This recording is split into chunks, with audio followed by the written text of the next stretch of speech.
안녕하세요. 여러분의 아는 의사 강동우입니다.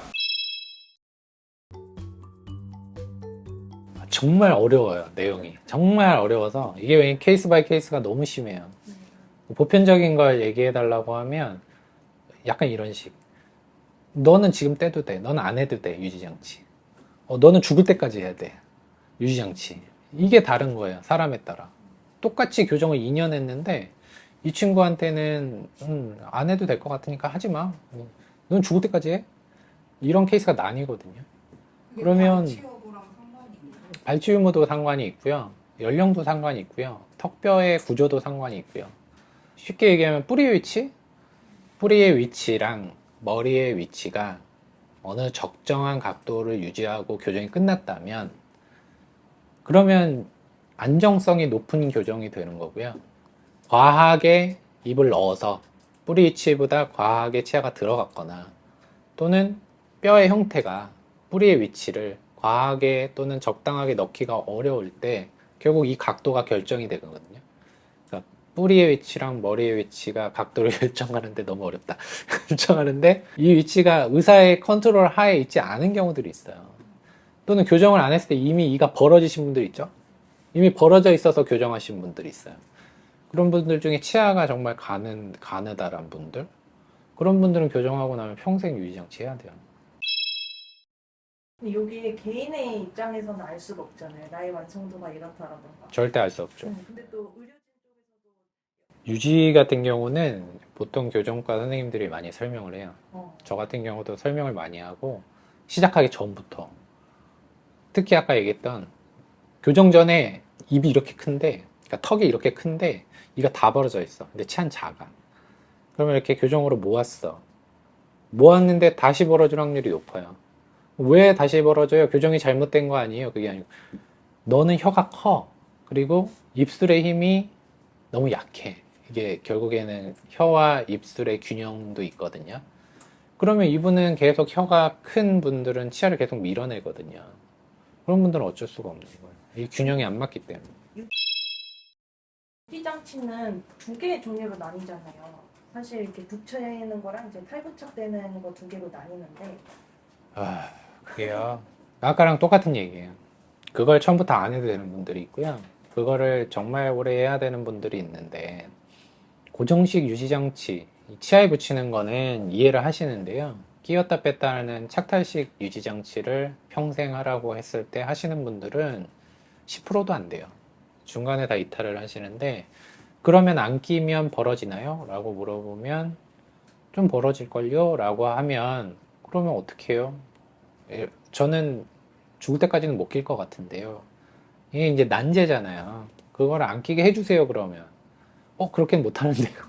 이렇게 되는 건데, 대부분 그거에 이슈를 걸 정도의 상황이 벌어지진 않지만, 그래도 저 같은 경우는 유지장치, 고정식 유지장치는 최소 5년, 이것도 의미를 좀 알아야 돼요. 고정식 유지장치는 최소 5년이라는 의미는 5년만 하면 치아가 더 이상 벌어지거나 틀어지지 않아의 의미는 아니고요. 그 정도 지났으면 이가 어느 정도 틀어지는 걸 환자분이 수긍할 정도의 교정 치료 기간이 지났다라는 걸 의미하기도 해요. 근데 그게 왜 그러냐면 우리가 나이가 20대 때 교정을 하고 요즘엔 30대 초반도 교정을 많이 하잖아요. 교정이 끝나고 나면 우리가 나이 들면 이가 틀어지거든요. 교정을 안 하신 분들도 아랫니들이 조금씩 삐뚤어져요. 그러면 교정 이후에 나이가 내가 30, 40이 됐을 때 유지장치를 만약에 안 하게 되면 당연히 틀어지는데 그게 교정을 했기 때문에 틀어지는 게 아니고 노화 현상 중에 하나거든요. 그러면 환자분들은 나 이왕 교정한 거 오랫동안 가지런한 치아를 유지하고 싶으면 고정식 유지장치를 계속 끼시는 게 맞아요. 되게 복잡한 이유로 우리가 유지장치의 기간을 설정하는데 개인마다 다 다른 이유가 이런 거예요. 그래서 정리를 하면 고정식 유지장치 같은 경우에는 되도록 오래 붙이는 게 유리하고요. 원장님이 처음부터 끼지 말라고 한 경우 제외하고, 그리고 가철식 유지장치 같은 경우에는 저 같은 경우는 2년에서 3년 정도는 끼라고 하거든요. 근데 그 이상 끼우지 말아서 그러니까 안 끼는 게 좋아서 그렇다기보다는 그 뒤에는 대부분 잘 안 끼세요. 제 경험으로 한 20%도 안 끼시는 것 같아요. 그 이후까지 끼시는 분들은. 그래서 그 정도의 기준으로 저는 설명을 드려요. 그래서 원장님들마다 설명이 다 다를 거예요. 그래서 이제 어쨌든 그 유지장치의 기간이라는 게 사람마다 진짜 다 다르기 때문에 그거를 주치의랑 무조건 얘기를 해서 어떻게 할지에 대한 것들을 정하고 진행하면 되는데 그게 일률적인 일단 기준을 쭉 얘기해 드리긴 해요. 그래서 최대한 그냥 오래 붙이는 게 좋다. 그래서 제가 그냥 드리고 싶은 말씀은 딱 이거예요. 고정식 유지장치는 최소 5년, 가차식 유지장치는 그래도 2, 3년 이상은 끼우시는 게 좋다. 그렇게 정리를 할게요. 네. 이거는 제 의견이에요. 치아가 돌아갔을 때 유지장치 중에 고정식 유지장치가 떨어지면 이가 조금씩 틀어지는 걸 본인이 느끼는데 그게 떨어진 줄 모르는 경우들이 되게 많아요. 그러면 이가 이제 조금씩 틀어지면 발견되면 바로 오시는 게 좋아요. 바로 오셔서 확인을 하셔가지고 재부착하거나 하면 더 이상 틀어지지는 않거든요. 근데 이미 일이 벌어지고 난 뒤에 하려고 하면 이제 재교정이라는 것도 해야 되니까 얼마나 힘들어요. 그러니까 이제 그 떨어진 거를 캐치하면 바로 오셔가지고 붙이시는 게 좋습니다. 그리고 병원님 같은 경우는 원래 전체 교정하셨는데 이번에 유지장치 때문에 재교정 보통 부분 교정만 하죠.